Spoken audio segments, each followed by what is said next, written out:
exclusive tech podcast, ladies and gentlemen. Don't worry, me and Randy are in the same room again, virtually. We kissed and made up we don't have to split virtually. I was so confused for a second. I had no clue what you guys were talking about, and then realized last week I was the only consistent factor again. And he's like, whatever Randy says is brain. wrong, so that's why I knew I was on the right path. Because when you are met with resistance, on something as important as a MacBook Air in a world of Vision Pro, I forgot the name. That's when you know you're doing the right thing. Breaking from the herd. Anyway. Hi, guys. Another week, another day where we have to pretend Apple Vision Pro doesn't exist. Right, it does not. But I will say, I think the resale market is maybe not as strong as something like a Pro Display XDR, at least. When I was looking around on Marketplace, I saw someone selling a open box, but still in new condition Apple Vision Pro for $2,700. It's only been like a month. Mm-hmm. We're already seeing the depreciation set in, so I have a feeling in a year we might be able to find them pretty cheap. You know, I'm curious what the official certified refurbish is going to look like. Because that's a good question. I don't trust any of you people out there selling, third party, knowing that plastic front can scratch so easily with deeper grooves that a little bit harder. Like I'm paranoid now. I have new fears unlocked because a part of me, when you said $2,700, I was like, "There's no way it's that expensive." And then you're like, "That's a big drop." I'm like, "Oh my god, $3,500 was the price." I forgot. There's no way. Yeah. There's no way I would pay that. But I have trust issues too, so maybe I would love to have one for my collection. That's possible, but yeah. I was looking at it right here, and it said $2,750, and I was like, okay, that's the first move. Yeah. Did you guys see that someone used it in a surgery recently? Not the refurbished Apple Vision Pro, but a regular one. No, they used a second hand. The surgeons don't have the budget to buy it brand new. I couldn't figure out what they were using it for, though. Did you catch what the... After hearing notes? A couple people cover it, it sounded like they were using it as a checklist. Like a pretty much a digital to-do list of cut that vein. Yep. All right. Need to prepare this stuff. All right. Did we do that? All right. I thought check. they were playing Fruit Ninja. That would be the very guy's having like open heart surgery, and she's like, No. So I believe this was a assistant. Or apologies if I'm getting all this wrong. Hearing the story here and there, I'd have to look it up. In which I'm not. So I don't think there's like an official app for it, right? There's not like Surgery 101 Pro heart surgery tutorial. No, it's like, what's that game where you have to move the pieces and not touch the edges? I was thinking of Surgeon Simulator, but there's I know you're talking about the little buzzer one. It's a throwback. This game came out before all of our listeners were born, so they probably don't know what we're talking about. This game doesn't have a screen. It's that old. No, that's how old it is. Operation. The game's called Operation. Thank you. That's it. Operation. Yeah. What's the name of that game where you're doing an operation on somebody in the operating room? It's right there. It's that game when you try to have a monopoly, but I don't know. Would you feel uncomfortable with a surgeon wearing Apple Vision Pro operating on you? Today in 2024, yes. I'm not signing the waiver, sir, doctor. I'm not doing it. In 2034, I'll be like, oh, it's kind of like working with an Apple Watch on, I guess. I'm like, I'm gonna log those calories. Don't forget to stand when you're cutting into me.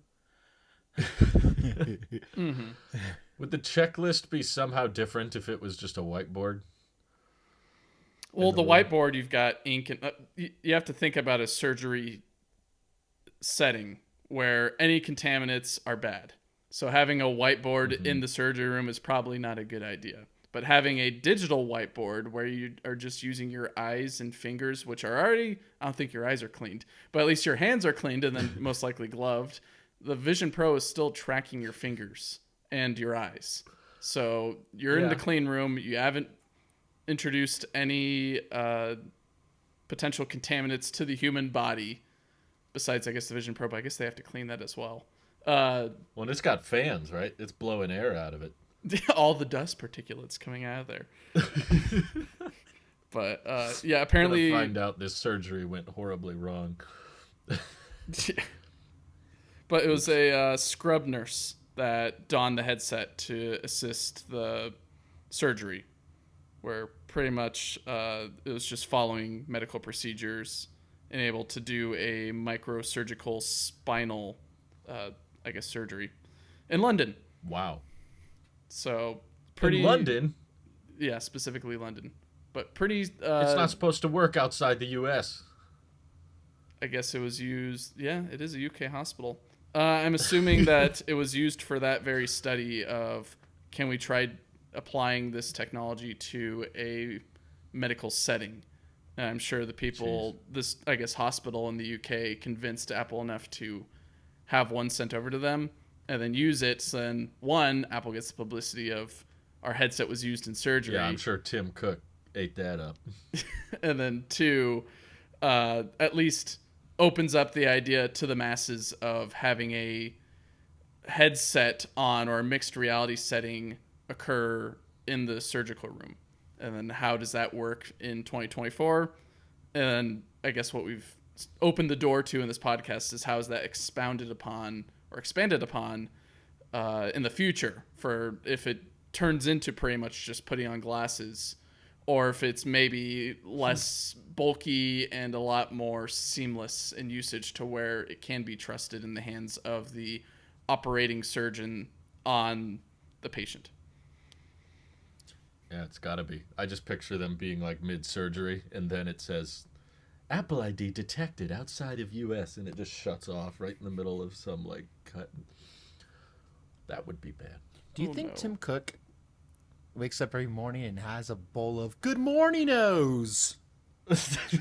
Yes. Yeah, me too. I'm going to work on that skit now, Randy. Thank you. There's a single G that's like, good, it says good morning because there's so many O's. It's like Cheerios, but...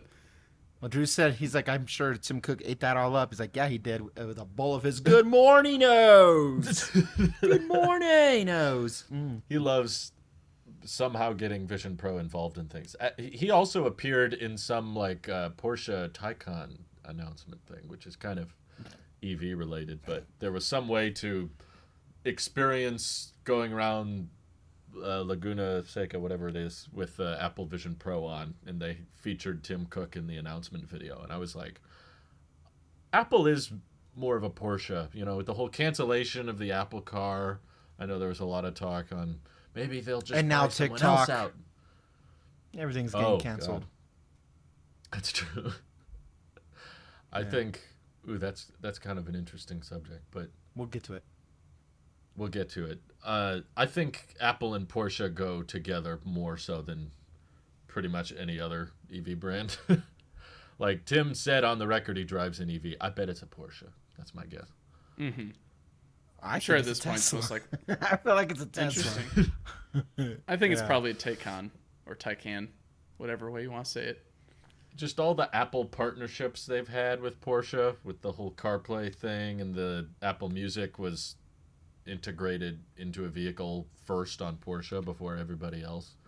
It was like, you guys seem to have that whole luxury, expensive association going good together. So just keep it up. I have heard that very, very off the record while we're recording on the record, that the Apple Next Gen CarPlay is doing phenomenal in all the right ways you would want it to for it taking over of a vehicle. And the only reason maybe like Tim wouldn't have a Tesla is because he wants to demo his next gen, and from what I'm hearing, to the people who have exclusive access to it that's using it, it's kind of like Elon Musk when he's, oh, version 14 is the greatest thing. Like, yeah, well, we're here in the real world, sir. But, you know, while they're slowly but surely working to integrate it or roll it out, I hear the next gen CarPlay is quite something. And since they don't have a car they're going to pair it with, you really got to make sure that when that comes out, Wow. it's going to be good. Is Randy a source now? Is that what's happening? We'll talk off the record. off the record. So yes, I is have what I I'm have hearing you I say. have a very reliable note. I have a very reliable. That makes sense thing. since you're a musician, but whatever you say. I sing in G, which is funny because that's not even a G. That makes sense. I like how you can tell it's Speaking a G. of Tesla, in some way, shape, or form, did you guys catch that Starship launch this morning? No, I didn't. But I didn't need You to. missed out, watched I got Randy. retweeted it like Entire 17 thing. times from Elon and source. So It was pretty cool. I was impressed. I unfortunately didn't like that it was exclusive on X. I ended up watching some person on Twitch react to it on X because Oh. I tried watching on X and it would keep on closing out, or I The would, next best thing. or I'd watch it on X and then I would jump to another X app best and it would thing. disappear. Where what I like about YouTube is I'm able to have it Oh. windowed and open up other apps or whatever. So I noticed that as well. Watching it on X was horrible. you can get Pip if I you miss subscribe YouTube streaming. to the premium thing. Then you actually get proper Pip. oh, I'm not in the game of subscribing to things. I anymore, have Andy. premium and it wasn't showing proper pip. Oh, Oof. But yeah, glad that you- was Oh, really Maybe you cool. need premium plus. Yeah, you missed out, Randy. Though it was a really I missed the launch, but I got to the stream. I guess when it was hitting pretty much orbit, even though I believe it was still a suborbital trajectory. But yeah, they launched it for the third time. Didn't blow up on ascent, which was a success. Yeah.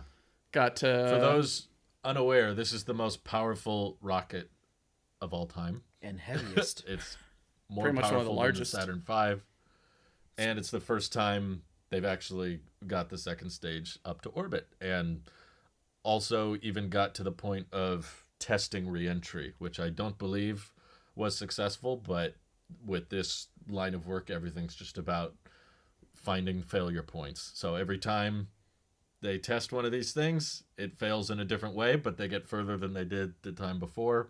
So this is part of the iterative process, but it was just refreshing to have it actually get to space. That was cool.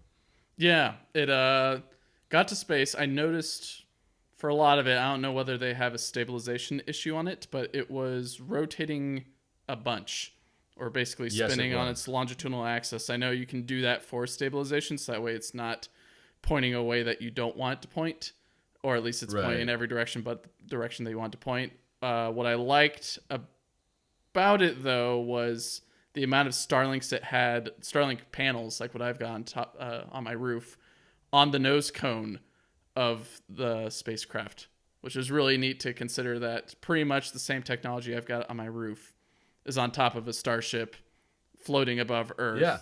giving us a nice broadcast of what was going on with some beautiful quality imagery, even though it was kept at like 1080p or whatever. Yeah, actually, X was the limiting factor here. The quality would have been much higher if it weren't for the whole Twitter acquisition. But I was impressed that they were actually able to maintain the live stream as a mild space nerd. You know, I'm not the biggest, space guy out there, but I'm mildly curious. So I don't watch every Falcon 9 launch and landing. But when there's a Starship test, I try to tune into those because it's always like, what's going to happen? What's going to go down? And this time I was like, oh, it's still going. It's still going. Because the last couple times it gets like almost up past the, I'll just call it space. It almost gets to space and then it turns around and then blows up because it went off course or whatever. That happened the last two times. This time they had the official proper, I think it's called hot stage separation, where they disconnect from each other, which is it sounds simple, but it's a really complicated process. And the other thing that I've actually never seen live streamed ever is they were actually able to maintain signal during the reentry process, or at least a decent chunk of it, which was really gnarly. Even if you're not really into space content, I think it was really fascinating to watch. That, yeah, it was like the upper stage was spinning a lot on reentry, but they were still able to live stream as the fire was like building up along the sides of it. The and plasma, it was all yeah. lighting up, and you can see the camera feed getting all hot and shaky. And I was like, this is the part where you usually lose signal. This is usually like, if you've seen Apollo 13, reentry is when you can't even maintain like communication typically. But because of Starlink, the same tech that Mike is using to host this video call, they're like, hey, we've got like thousands of satellites up there we can tap into. Let's just use those. So they were able to maintain signal during what is normally like a communication cutoff period for all space travel. So to see it maintained and live streamed on a social media platform that we can all tune into, I was like, whoa, whoa, whoa, whoa, whoa, whoa. I was like, we've never got this far. I was like, this is kind of nuts. So I was impressed with how well the signal held up, considering, this is an object larger than the space shuttle. So I believe this is officially the largest vehicle reentry attempt of all time. I think so, yeah. I don't believe I believe it's bigger than the space shuttle. Correct. And it's volumetrically bigger than a 747, to give you guys perspective on like cabin space. This is a huge old thing going 26,000 kilometers per hour trying to re-enter the atmosphere. It was just nutty in its technology. So sorry. That's my geek out of the morning. Yeah, no, it was really neat. Things that I observed that were interesting to me was that opened up a cargo bay that it had on the side of it that's supposed to dispense Starlink satellites, pretty much like a Pez dispenser, which was pretty neat. I don't know if we ever got to see it close though. It seemed like they were closing it, but I never saw it get dark inside of Starship completely like it was earlier in the stream. Maybe I missed it, or maybe I'm hallucinating things, or I just didn't see what I saw before.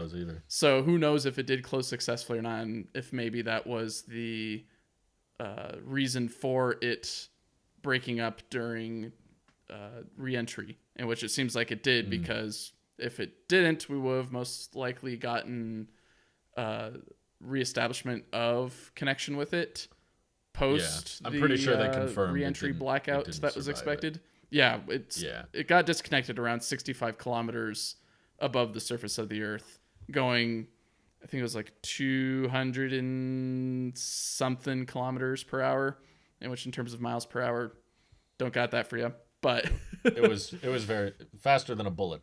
It was going pretty quick, but the atmosphere will slow it down a lot. What was impressive to me that it was just alarming was how quick the booster went through the atmosphere. Yeah. It went down. Oh my God. You say that cool. The Starship was going down like a bullet, in which in terms of speed, it was quicker than a bullet. It was much faster, but in terms of the booster, you saw the upper atmosphere, and then less than a second later, the lower atmosphere that it was going through. It was going quick, straight down that thing into the was water. Like a bomb. Yeah, it was just... And to give everyone perspective, that big booster that lifts the upper stage into orbit is, I think, close to the height, if not a little taller than the Statue of Liberty. Mm-hmm. It is like this giant cylinder flying towards the Earth, and it maintains signal almost like to the last second. So they were just live streaming it, and it's like, is it supposed to be going that fast? And then the engine's only about 2 relit at the last second, which was supposed to slow it down. And I don't think it was enough, but it was just entertaining to watch, as even someone who doesn't keep up with space content that regularly, it was just like wow, what a crazy experiment. Yeah. I believe the success of the mission was getting it to orbit and doing a few things. Yes. I know that they wanted to relight the Raptor engines, which they said on the live stream they ran out of time or just didn't get to while it was up in space. And They then procrastinated. yeah, along with that, like you said, the booster didn't do a somewhat softer landing than of course they were intending for it to have. Yeah. And then the same. I mean, it wasn't really going to land either way. Even if this was a perfect mission, they were just going to fall in the ocean and then be fished out anyway. So, and as far as like most rocket launches go, most of them are not reusable if they're not from SpaceX. So, compared to other rocket companies out there, this was pretty standard because most of the time they don't recover the booster or the second stage anyway. So, pretty cool, pretty neat. Yeah, I thought it was very awesome space entertainment, especially with the visuals that we got to see, and also the reentry with all the plasma all over it. I think the camera moving on the grid fin, because it was mounted on the grid fin, while it was trying to adjust itself for reentry and being unsuccessful because many times the metal side was facing towards all the plasma rather than the heat shield side, in which I guess they are reusable heat shield or panels, which is really cool. Instead of just being ablative where it just ablades off and then they have to replace all the panels, they can reuse them for a couple missions. But even then, some people are noticing that a couple of those panels fell off on the way up. So those were also likely points of failure that most likely resulted in the loss of the spacecraft. Well, to be fair, it's their third flight of it. I think they've done multiple flights, but of the whole system, it's its third flight. And the fact that it got that far is the most commendable thing, because that's a really hard, just getting it off the pad is tough. Oh yeah. And then for them to get it up into space and then re-enter back, whole lot of data that they can figure out on how to, or I guess observe, and then see how to improve the spacecraft even more, especially with some of the things that Everyday Astronaut highlighted, where for the last, for however long that they've been filling propellant, the cryogenic propellant into these vehicles, they've cut down on the time from like an hour and 30 minutes or an hour and 40 minutes down to about 30 or 40 minutes. So they've shaved off pretty much an hour from loading propellant onto it, which is important because it's cryogenic, which means if you're going slow with it, you actually, there is a chance you might not ever fill the spacecraft with enough propellant that's cryogenically stable and ready for flight. Yeah. Because it'll just warm up by the time you get enough propellant in there, or at least the next batch of propellant. So it's just, it's pretty much like in the summer when you're trying to cool yourself off either in the car or at home, and it never, the whole room or whatever space you're in never goes below, I don't know, let's just say 90 degrees if it's a really hot day, 90 degrees Fahrenheit. And that's mainly because it doesn't have enough capacity to pump that much heat out per se, or pump that much cold air in enough to reach below that threshold and maintain that steady state. Instead, it just keeps on pumping without any success. So long story short, I'm glad you brought that up, Drew. Really exciting stuff. Randy should totally check it out after the podcast because it's some beautiful imagery. We know Randy said he'd wait 10 years for his surgery with Apple Vision Pro. How long before you would ride in a Starship, Randy? I will wait until we have people boots on the ground and back from Mars. Interesting. That's a pretty big distance to travel. Yeah. When people go to Mars, I'm not saying I'll go to Mars first. I'm just saying once. Yeah, you'll get on one. Because at that point, that means they've built up to the point that they went far, far outside of our Earth's orbit, and they went to Mars. So I'll wait for that once they have people on Mars and back safely. So that's a year or a year and a half of travel, I think, because like there's a timing gap in there. I think it's a couple of years. Yeah. So like the shortest takes about a year and a half or two for a round trip. Yeah, I think it's like a year. Yeah, something like that. So because it takes about 6 to 9 months to get to Mars. Yeah, they get out of alignment, so you have to wait another year before they get You don't have to wait another close year. together You've got again. about a 30-day grace period, or a little bit less than that, for once you get from Earth to Mars. You can go back from Mars to Oh, Earth. if you But just went to Mars for like a day, No, no. yeah, you could do it for a That day. means you're traveling for 4 months one way, I About think, or 2 ways. 6 to 9 months. it's like 7, 8 one months way. one way, and then Jesus. you're there for a couple weeks and then back. I mean, Yeah. that's kind of what they did with the moon mission. The Yeah. first time they walked on the moon, they weren't there for more than I think a couple hours, and then they went right back. Yeah. But that was a week-long trip, not a year-long trip. It would suck. Yeah, well, That's here's a the long thing. time You to could be get on there a ship. quicker. The thing is that you need to pack more propellant, and also how much Yeah. more acceleration do you want to induce into the occupants of the spacecraft? Because you could get anywhere as quick as you want.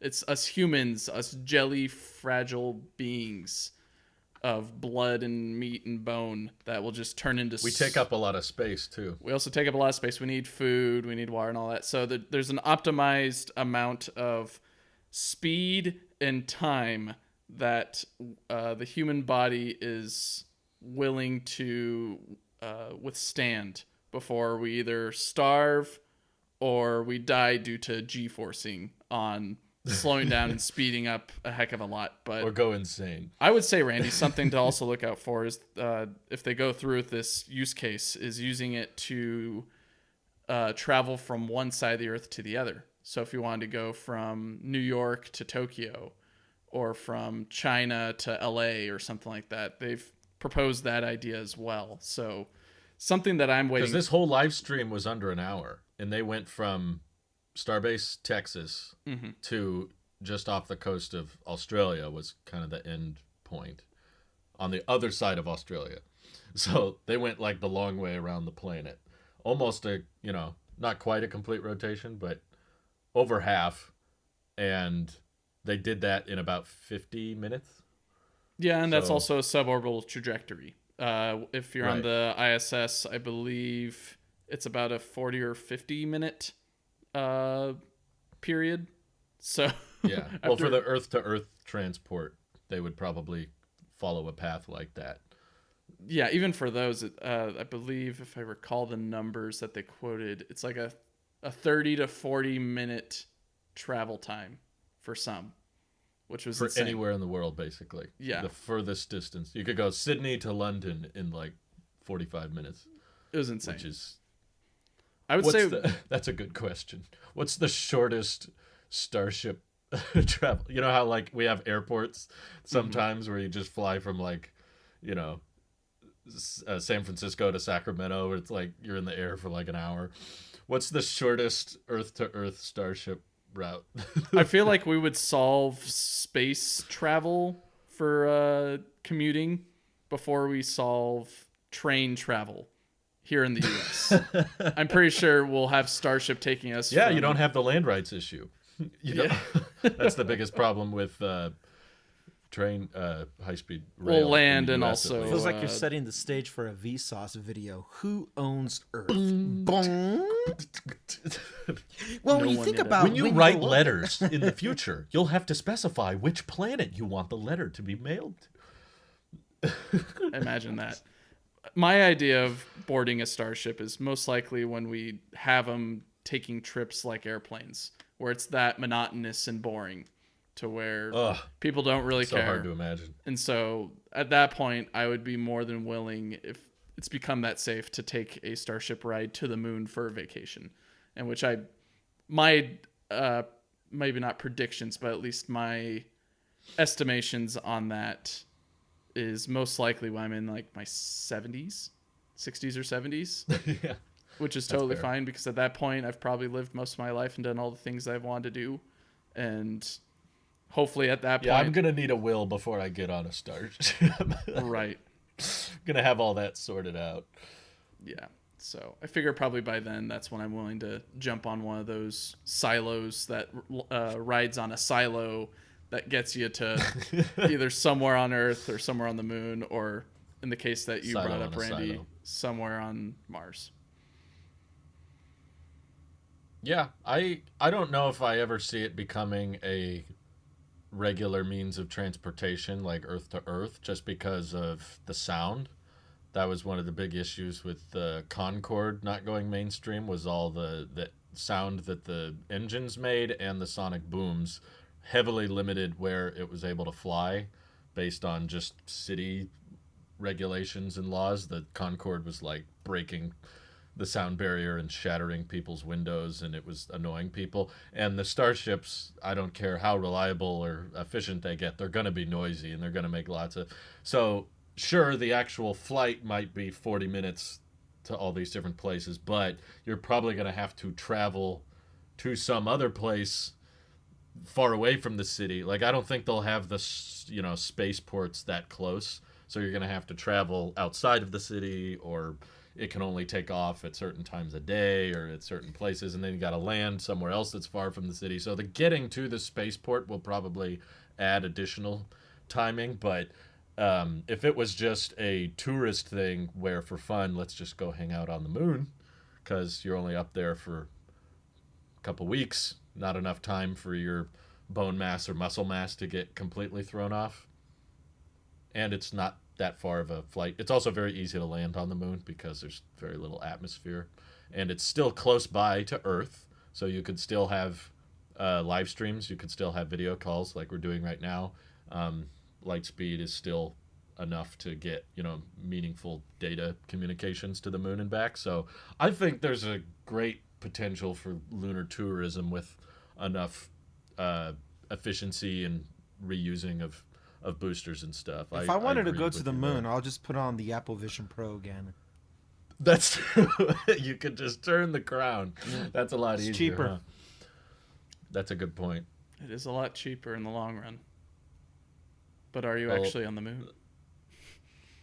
Yes. Apple stock is not on the moon. Let me tell you that.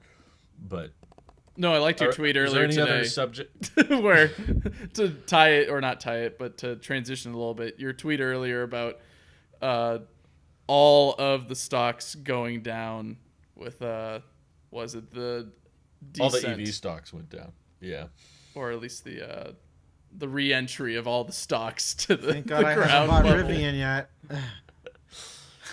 God. Yeah, it's fluctuating around, but Do yeah, you have any final thoughts on the booster subject before I change topics?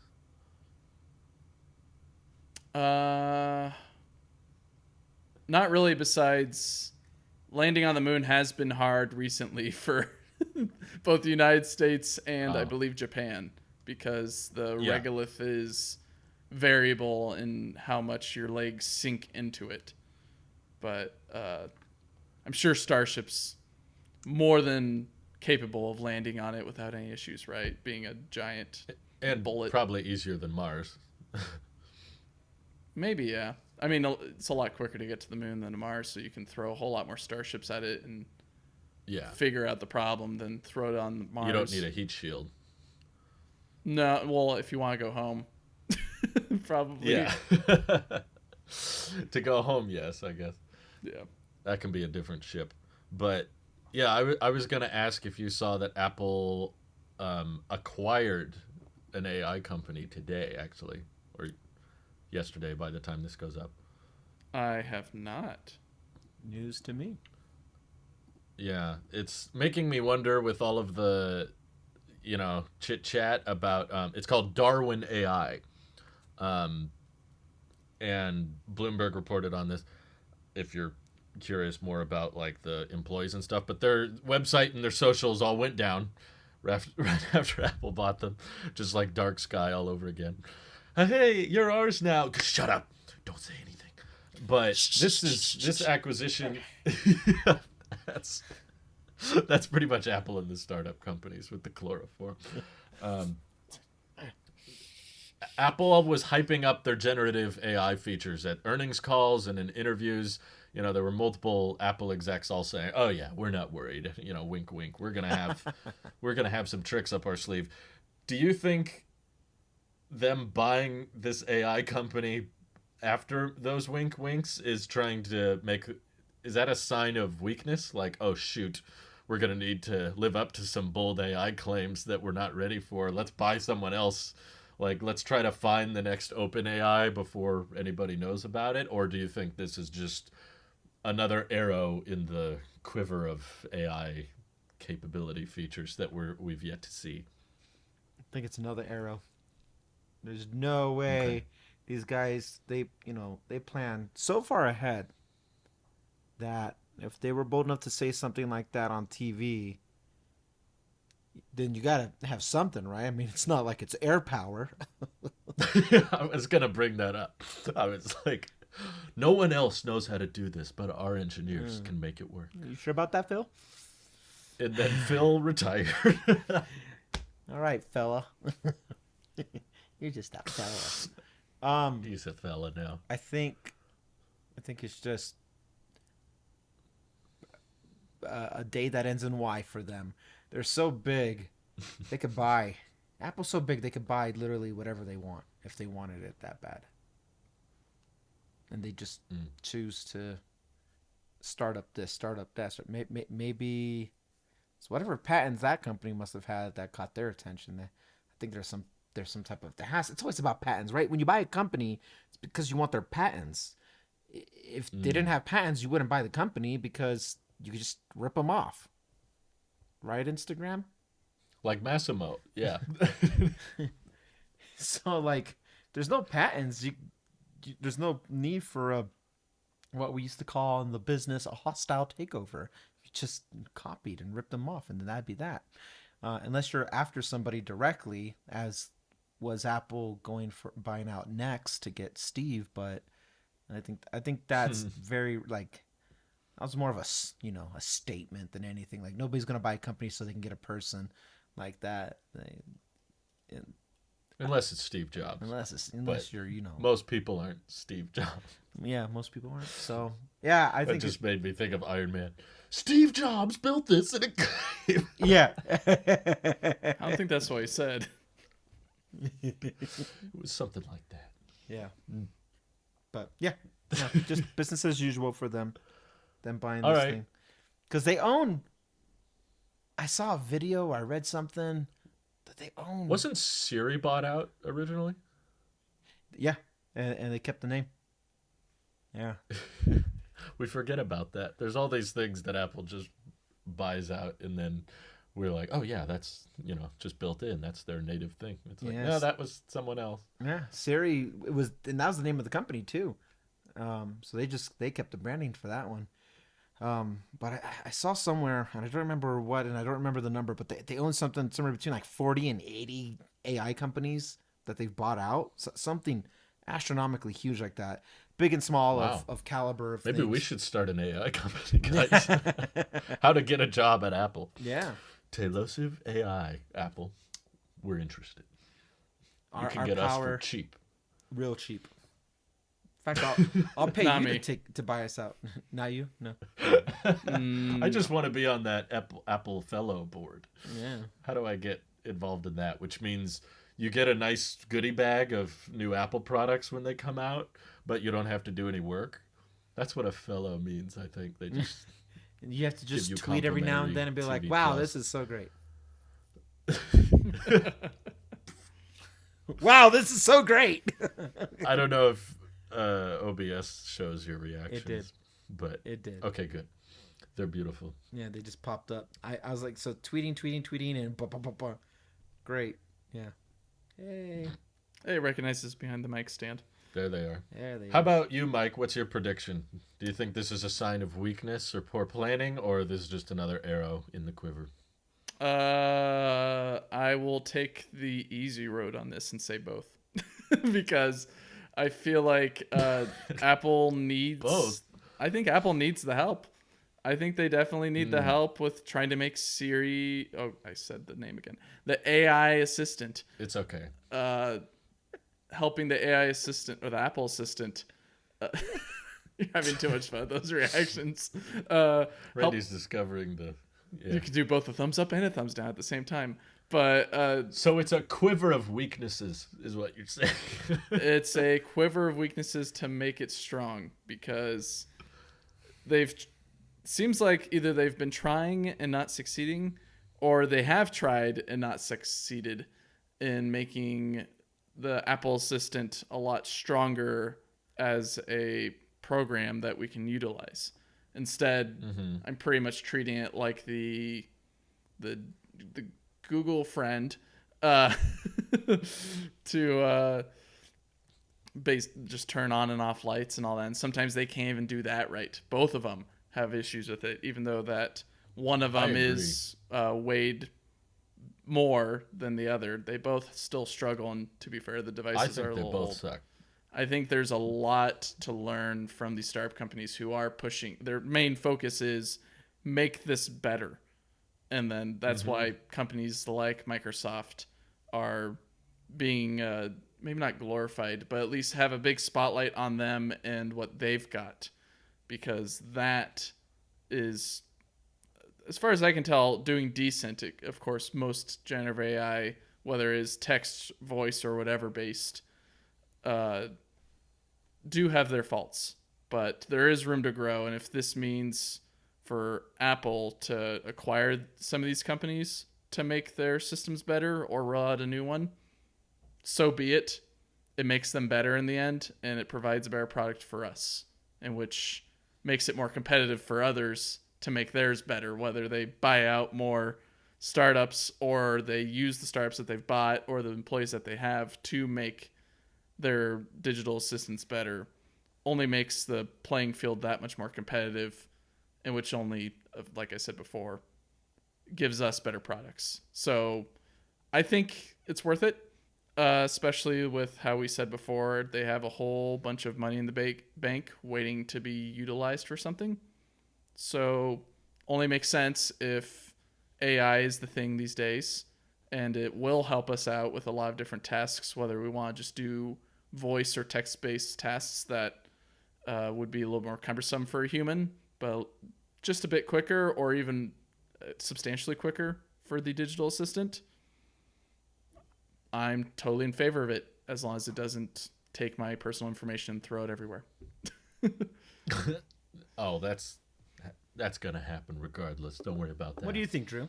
But oh, yeah, I think it is a sign of weakness. I'm on the I'm on the camp of they are scrambling together probably what they're going to announce in June, and they're like, we this isn't enough. We need to really wow people. So let's look about, see what companies are toying around with. What's interesting is Apple never tends to acquire companies that are that big. They always try to find little ones, which is funny because Apple's like the biggest company ever, but they don't do things like Microsoft does, where they're just like, we're gonna buy Activision for $70 billion. Apple's always, I think the biggest company Apple ever purchased was Beats, Yes. which those Beats. was like 3 billion, which relative to other big buyouts and mergers, that's honestly still pretty small. And Beats is still doing their thing. This is why I still think Apple should buy Aptera. It's like it would be less than Beats and have a much bigger impact. Um, so I don't know. I think that Darwin AI probably, like you said, they probably had some kind of patents or something that was mildly impressive. What That did they would at do? least Like, make I didn't for know good this company demo. at all, so I'm unaware. I didn't either. I'm reading the article now, and Well, I don't think there while was you're much, skimming, at least public. my interpretations of buying an AI company is like I'm trying to think like what's outside of when we say AI, like us three, I'm Hmm. specifically talking generative, like Yeah, your ChatGPT or your Sora or your whatever. yeah, that's Uh, that's the same stuff. okay, so I mean outside of Open AI or Midjourney or something, I'm not too familiar with any of these other companies. They all seem small to me. But how do you, when I say like there had to have been a patent, like how do you patent coding? You know what I mean? Like, or Yeah.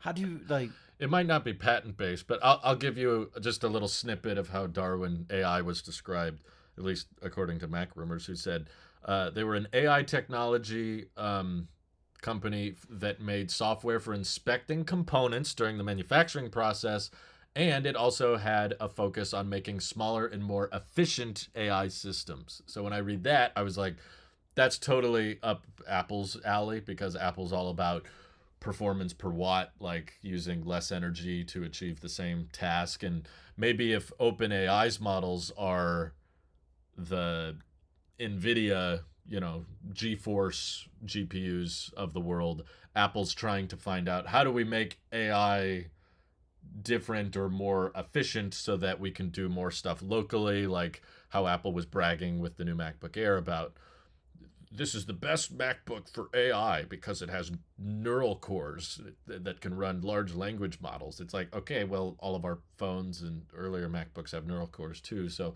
there could be some kind of like more efficient models that they plan on optimizing for existing Apple hardware and running more things natively. That way they can boast about, ooh, it's more private. It's on device. It's not sent up to some server somewhere. I could see Apple putting their own spin on it, and privacy, efficiency, those kinds of things are usually how Apple enters a space and makes it their own. That's my guess. Yeah, when you say efficiency, my first thought is like, oh, anything that it helps the battery. So Yeah. anything that's done and is the most efficient. What Apple needs to have their version. They need to modernize their version on the iPhone.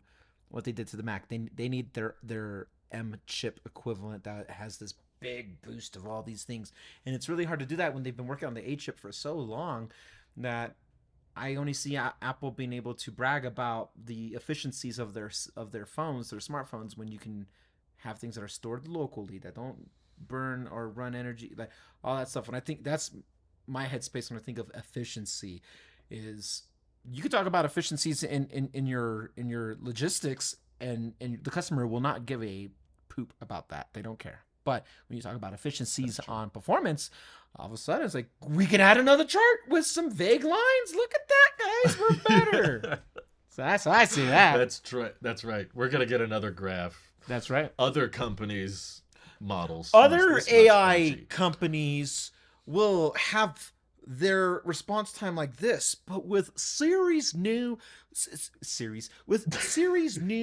ability to, I'm active. All my devices are lighting up because I keep saying the darn word. With Cyrus's new ability, we're gonna be able. Imagine they So called anyway, that. everything's listening right now. I got 1, 2, 3. I don't know. It came up on the Mac. And I turned all that crap off. I hate that. I forget. I I'm don't sure have my it on watch is anything. even doing it somewhere, but no, Siri's Even the more HomePod. responsive on device. I see And more they of your put their, skits of we want to be here. yeah. AI just got real. That's when you know it happens.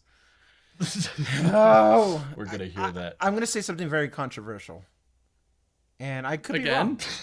This week again? What did I say? I'm really scared when you actually warn us, because that's how I know it's bad.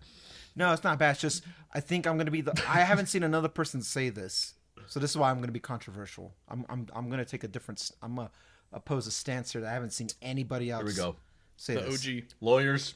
Lawyers. Of lawyers, get ready. Yeah, we're ready. Yeah, we're Get your paying wife them in by here. the hour, right? Yeah. I think AI is gonna be just another fading fad. No one's talking Cancel about this that. man. Cancel this man. I know. AI I is the know. future. Yeah, I've got so that's what- much when blockchain so many invested people in have to this. keep saying that, I have red flags that come up, and But don't you feel... Sorry, finish your thought. I'm sorry. you already derailed my thought. Go ahead. Do I feel? Okay. Yeah. Thank you. Yeah. Well, I understand F that what there's I had to like say. I timely mean, never mind. fads. I let you guys do 20 You minutes opened of the door. space, and I was like, please, I'm interested. But the moment I got to see something that's a little bit different, all of a sudden, Randy's canceled, and he's just... Go ahead. I apologized, and then you passed it back to me. Yeah, so yeah, I'm no, taking go it. ahead. I'm Obviously, I'm my doing it for the words are pod, put in Drew. I'm doing it just for the this one. pod. All right. Let's hear it. What you got? What are you going There to say? were passing fads that, like, died as quickly as they came, whether it be NFTs or crypto. Web3, all that crap. The metaverse didn't really go anywhere, but it was talked about for a while. Yeah. But to know that Apple is publicly stating on newsroom posts and earnings calls and buying companies, this is a bit different, in my opinion. Apple getting involved and doubling down and saying we're going to announce all these generative AI features later this year. That's a bit different than the other fads, because Apple never said on earnings calls and stuff like, oh, yeah, we're definitely going to get into the crypto space, or we're definitely going to get into the NFT space. This doesn't Apple like make things real? The But whole, you know. Drew, that's literally my point. Why I think it's a fad, and I've talked about before on previous episodes, and I will re-articulate it and then some right now. Apple has been doing AI, but they don't call it AI. It's been there. Predictive texts have been around since iPhone 6 or 6S. It's been around. And Machine learning is what they call it. That's AI. It's literally describing the exact same output of convenience. And when you go onto, like, the only thing that makes it work is when everybody adopts it. And when you go onto the App Store and God forbid you scroll 5 apps without seeing the word AI in their title, it's baloney. This is Web3, NFT, crypto, because you can't just slap AI on it and it will sell. That's what I mean by saying it's a fad. You're gonna see that word go away again, and it will become passive, as it has been for the better part of the last decade. AI has been it's a the thing. new smart Yeah, it's the new assistant. smartphone, smart microwave, Everything had an assistant. smart fridge. And how dare you come for me on my smart microwave in your last video, 2 videos ago? I told you that in confidence, and all of a sudden he uses me as a punchline. I just don't get it. I don't know, get it. but that's AI. my point, though. It's like everything. If it's not autonomous, or FSD, that it's AI, that it all mean. It's just words, and we're associating meaning to it. We're just associating the same Yeah. meaning, which is at the end of it, the meaning is higher efficiencies in the convenience department. That's all AI is really trying to say. You can photo correct something way easier. You'll be able to make a call easier. It'll predictively know your schedule. Hey, every time you open your phone and you have like a Siri suggestion, that's Siri shortcuts is the AI thing. It's all been there.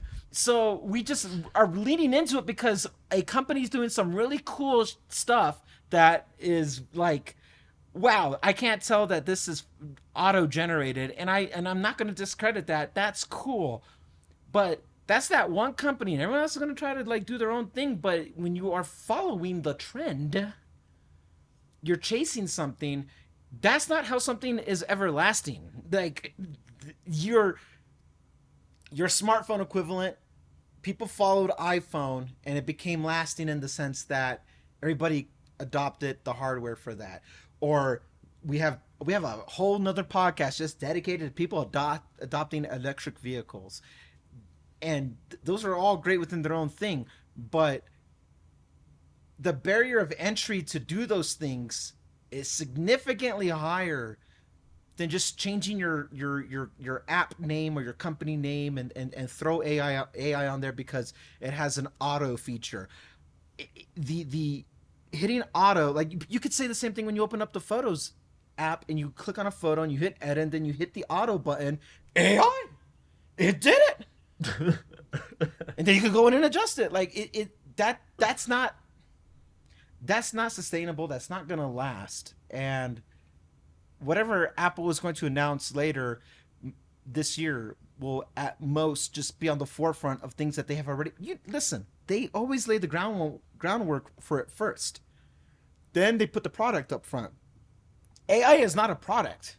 It's just a software efficiency about making something convenient with the ability of doing something unique and cool. Hey, look, now you can move a photo and post, but you can also subject lift an item, or you could go in, edit, and add emojis, or like at what point? Because we're just using words to associate meaning to it. When you doctor an image, every photo's theoretically been AI'd because Deep fusion. the chips are doing their thing to give you the most efficient, most compelling photo with the less amount of input. It's no longer raw photos that you just go in and then in Photoshop you adjust later. And but you still have those options. But that's not what the majority uses. Majority likes the point and shoot method. So how can we make that the most efficient thing ever? Imagine that strategy trickled all over everything else. What do you got? Apple Vision Pro? What do you got? You got you got hands-free communication when you're talking to Siri or anything with CarPlay. Like this hype of this thing of AI is not. It's a fad. The word AI is just the word we associate it now, like smart. Remember when everybody was trying to put the letter I in front of everything? That's how you know this is part of the ecosystem, even though they're not owned or bought out or nothing. I homed this and I door that, and like I door. it's just a fad. AI will go away just the same way. It will be more apparent because it's more mainstream. Smartphones are just everything that's everyone's main computer. But this deep emphasis on AI, and again, I'm talking about this generative AI. It's we're not we, but we as a society, people are trying to distort that meaning, whether they're doing it intentionally or not. They're doing it just so they can boost their own platform for whatever that reason is, especially when I'm talking about applications. It's just, I don't think it's that big of a deal. I'm straight up. I think it's about as serious as Web3. Like, describe what Web3 is supposed to be. Like, it's, okay, all we're going to talk about is OpenAI. Making videos out of nothing, the way it can script something out of nothing. But even though those things are flawed, it's just a more concise way of doing predictive text or predictive whatever. The technology part is cool, just like Apple Vision Pro is cool, but that does not automatically grant it like it's front of the line. It's just, it has the attention. Apple is talking about it now, maybe because, and maybe I'm changing my mind on this while I'm talking about it. Maybe it is out of fear. Maybe they have a bruised ego about they have a bruised ego about Project Titan. You know, like maybe I think it has a lot to do with investment too, because OpenAI got big investment really, really fast, and Apple's like, and everybody in the tech industry is like, how do we capitalize on this? Because seems like AI feels like the whole marketing behind it. Because I agree, there's a lot of overlap between the software we already have, and it's just kind of another continuation of making software more convenient and understanding context and efficiency better. But everybody's trying to jump in on this whole, oh, investors really want like generative AI features. That's really exciting people. That went viral basically in the business world. And AI almost feels in its generative form like the perfect way to get investors on board, because just like crypto by design. Yeah.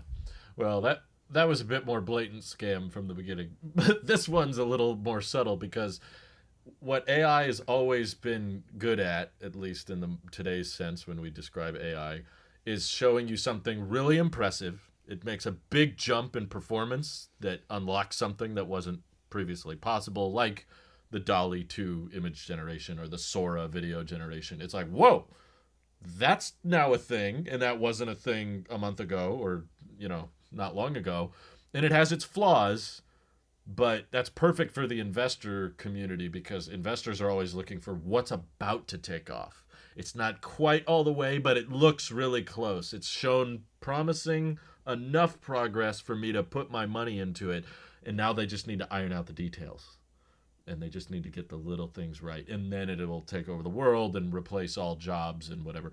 So it never quite gets there from my experience, from what I see. It's people expect it to be this exponential curve, and instead it's more of an S curve where you have a big jump and then it levels off and never quite gets to the level of perfection that it needs to in order to be, truly disruptive or justify $1 trillion market cap or whatever. So in that regard, showing people, oh, this is in beta, it's getting really good, and invest now because when it is perfect, it'll change the world. but it never quite gets there. That's what I think all these tech companies are fighting over, getting investors on board with Apple's got the best AI or Google's got the best AI or Yeah. who's got Grok, Yeah. whatever.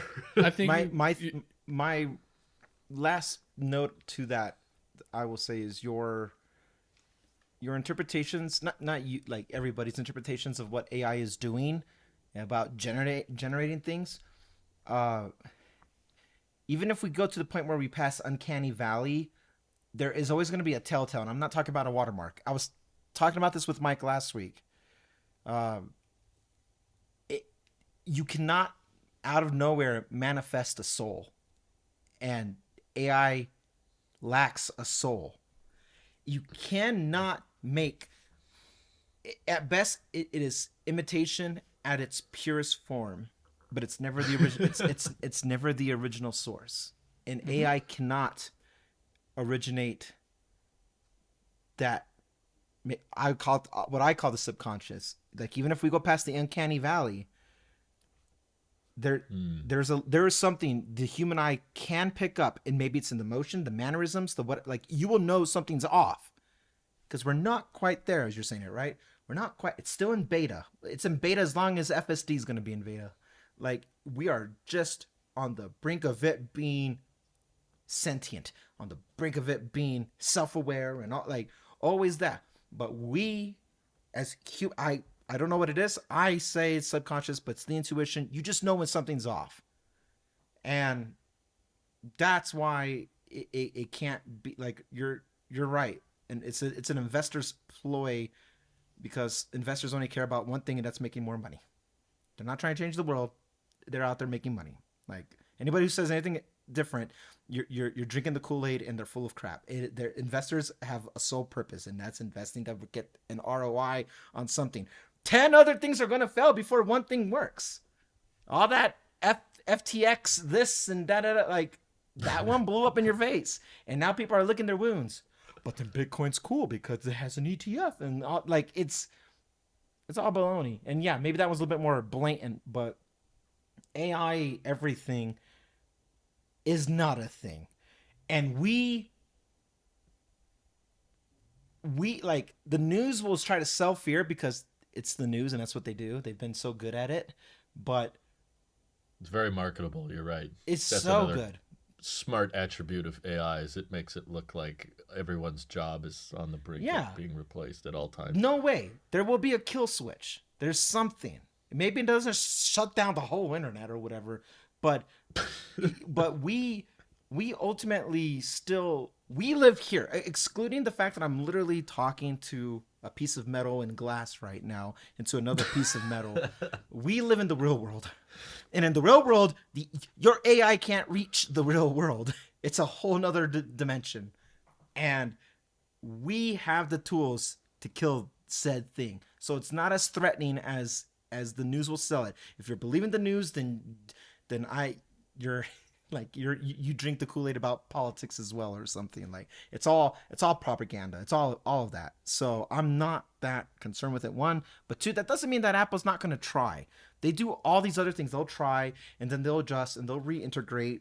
You know, it's still very early on about Apple Vision Pro, but people have their doubts about spatial computing, as Apple calls it, right? And it's too early to say, but that doesn't mean they shouldn't try. But at the end of the day, like, this is job replacement, this and AI, that, like, I just, it's ear fatiguing to me. I think that's what it, ultimately for me. It's another crypto thing, and everyone's just going to talk about it because it drives ads and clicks and this. Like, I don't think that many people care as much as we think it cares, because it's not the real day to day. The day to day is playing on your phone, watching cat videos or whatever, you know, like, not this disruptive thing that put it on your shirt and then you talk to it and it'll order you food. What the? What is that? Yeah. All right. I'm done. Go ahead, Mike. I've talked enough. I'm done. I was going to add that I think we're all parallel in our ideas of what AI is, and at least the concept of what is portrayed in the news or what we see online versus what it is actually, in which machine learning and AI are different things. AI is pretty much the perfection of machine learning, where machine learning, I guess, a way to bring it to your career, Randy, it's like making a song. There's the buildup of all the different components and how they mesh together and what patterns you're trying to formulate in that process. And then there's the mastery of it, where you're trying to make it all flow correctly and flow well and sound the way that you want it to sound, that will catch someone's ear and is more pleasing to our ears and all that. But I think that's the delineation between machine learning and AI. Machine learning is recognizing patterns and all that, and then trying to come up with some response to that that resembles that pattern.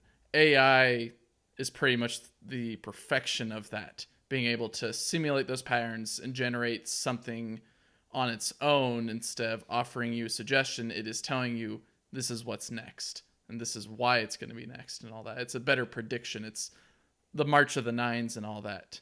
And so I believe AI will exist.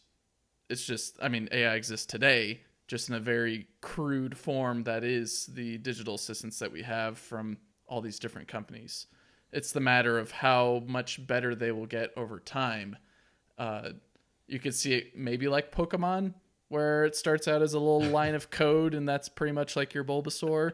And then you get to something like the predictive text that you said before, Randy, and that's pretty much like your Ivysaur and all that. And then next you've got pretty much your Venusaur that is, it's writing your emails for you based off of either what you told it to input, or it just knows you that well and just writes out a response for you. You don't even have to interface with it. You can look at what it says and what the message was to you and all that, but otherwise it's handling most of that. It's become your assistant, and which used to be someone's role, but now has been passed along to that digital assistant that has pretty much taken over that job. So I think there are jobs that are very much a risk, but I don't necessarily think it's a risk this year or next year or anything like that. It seems like we still have a whole bunch more time until that great filter is surpassed eventually by some company that's able to crack the code on perfecting the imitation of the human soul. But like you said, Randy, it's not the human soul. So it's you have that. And I give us more credit that we will always detect when something is non-meat. You know what I mean? Like non-flesh. The primal side of us, there's something like instinctual that we freak out about the uncanny valley, because in our like development years, millions of years ago, when we were evolving, and other things that kind of looked like us was a threat to us, so we had to eradicate that species so that way the Homo sapien could, survive and persevere for another day. And that detection of threat because something looks awkward to us, and therefore you get the heebie-jeebies, is still very much in us. That you know what? No, I'm not gonna do it. I don't want you to. I'm not gonna put too much work on you. I'll say something after that we record. But likewise, when you see something that is imitating a human, you still know. You like, no matter what, you still know, and maybe that's our defense mechanism probably at the end of it. And I have faith that we won't just like roll over and be like, that's good enough. There are outliners. People will obviously embrace whatever comes and all that for what it is, but let's also remember that there's two sides of my brain, and I don't mean to pivot the conversation, but it goes back to like with the government banning TikTok thing. Government moves slow, which means in certain aspects, adoption to certain things as a norm also moves slow. But part of the private sector of things, the free market side that has nothing to do with government regulations, that stuff blows up, and it's always just trying new things. And it's just, that's the beauty of the human creativity, is that we're always trying to create something out of nothing. And once it becomes so big and maybe even so powerful, then what do we see time and time again? Government crackdown on something. Always something out of fear and whatever their justification is first. Like it is fear based driven and those it'll be we have to protect all this blah blah blah blah blah. But even if we have a couple years of wild wild west AI this and that, by the 2030s all this stuff will be just as regulated as, you know, communication devices. Like that, it's just it'll be one more thing that once it's been so mainstream implemented and adopted, you will have the exact same regulations as every smartphone does about, you know, proper do's and don'ts that are more or less worldwide adopted into that sense. Thinking like, you know, child protections and safety regulations and shoot, even emergency SOS communications, like all that stuff is just kind of like in there. You'll see something of the same caliber put into effect by the government with AI, even if it takes them a little bit, and there might be an adjustment period. You used to be able to generate whatever you want. You used to be able to create anything on this TikTok app, and then, you know, did something like there's always gonna be a wild wild west of free this and that, and just because we have a more accessible means of information, whether it's technology based or whatever, but the accessibility of this information, it won't change at the end of the day regulations. It just we like to be in control. Governments like to be in control. What government has ever relinquished power after taking it? Right? Like that we will always have the upper hand on something, thus crippling something. It will never reach a full potential of something. It can't. You're not allowed to. Because if it threatens democracy or even all that other stuff, gotta get rid of it. Or if it's a foreign adversary, gotta get rid of it. Like, we're too big. We just won't do it. It won't happen.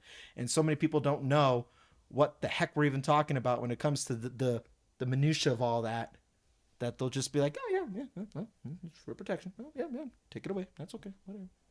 That's just how I see it all playing out.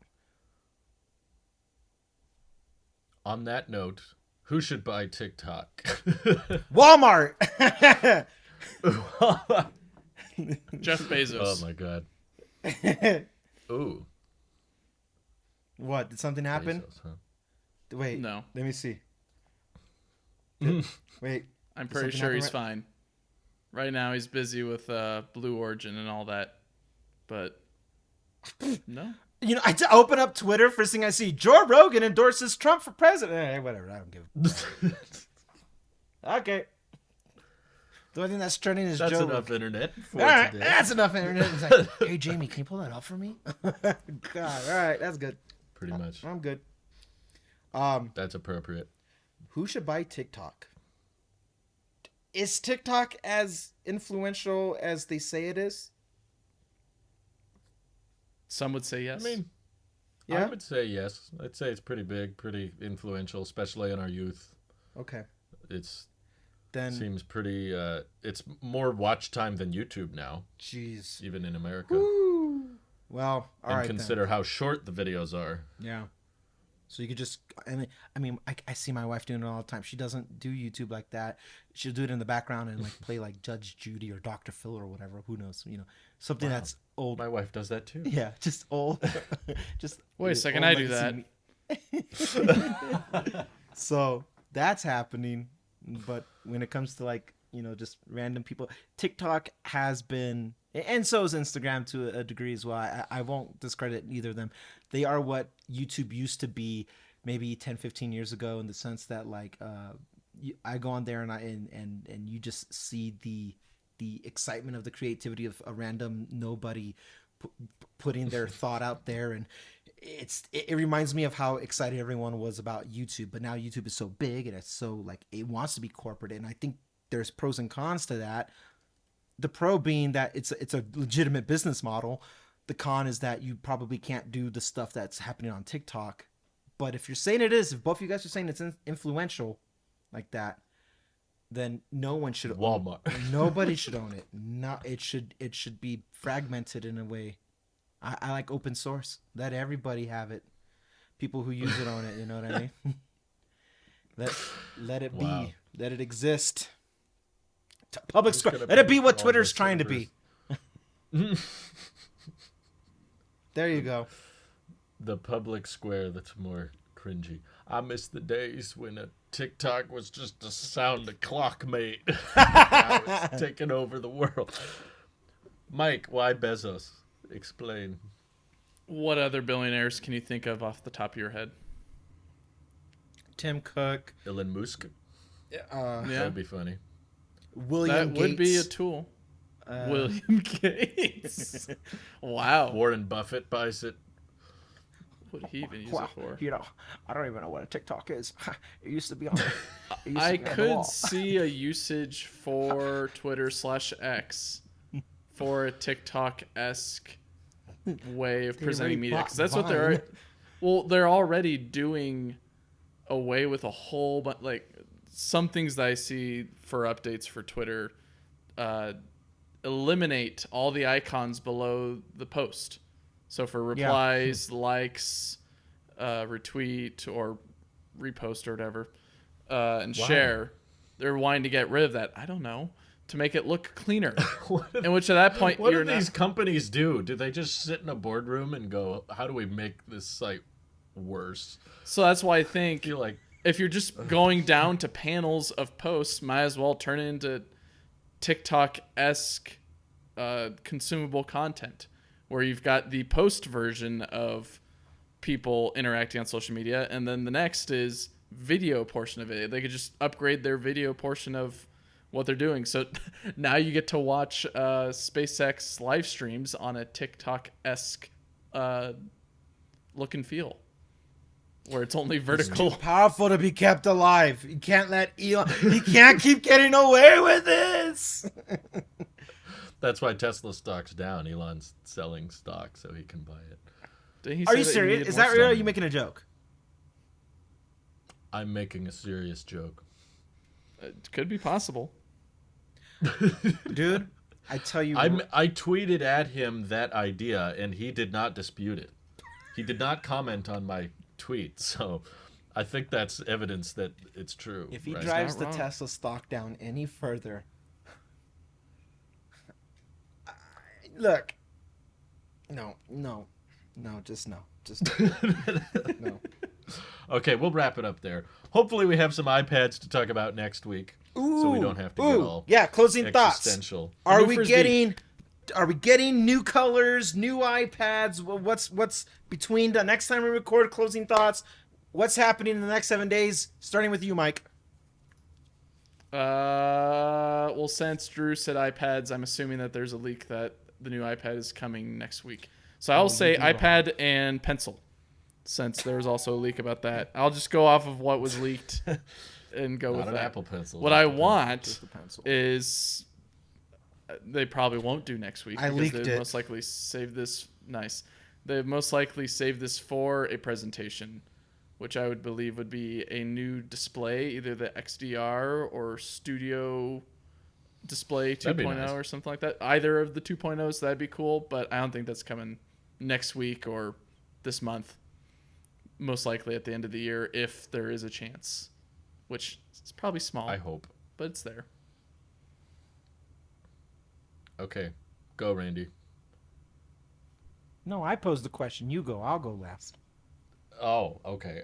No, I think they're gonna wait till the last week of March. For anything? Yeah, I think we'll get nothing next week except some epic games and Apple bickering. It's like half the newsroom posts. You know, Spotify should really be thanking us. We did a lot of work for them for free, and they want even more of a cut. So screw you, Spotify. And Epic, your band, again, for the fourth time, we're going to reban you after lifting the previous ban. It'll just, that's most Apple news. And you? Well, I just plain don't like you. Banned. What else? I guess a new iPhone color isn't actually that unlikely because they probably wouldn't want to launch it with the new iPads, and there's supposed to be like 4 new iPads launching, all pretty close together. So I'll guess new iPads last week of March, and then next week we'll get a reddish iPhone. Whew. Yeah, Man. purple. And Marquez Okay. will do a 8-minute video on it, and everyone will watch it more than the OnePlus 12 review. Or the small phones are dead review. Okay, to be different to be different from you, because I would have been more aligned to what you just said, Drew. I will say we will get an announcement. Oof. Nothing next week. Oh, Nothing next week, and Apple announces We'll get- nothing. yeah, and maybe something at the last week, but I'll say April. April is when we actually get the spring stuff. That's not just watch band colors or whatever. Like you'll get the iPad, you'll get the incremental updates of everything. Just nothing more than the fact that by June, 2 weeks after or 2 months after that, we'll be talking about stuff that has nothing to do with iPad, and it'll all be Apple Vision Pro and the future of re-engineered software that it's not going to overshadow anything leading up to it. So yeah, nothing in March, and we'll get everything in April by Easter. Two All right. clicks. All right. there's your answer. We'll catch you next week, see who's right. Have a good day, everyone. Goodbye. Bye.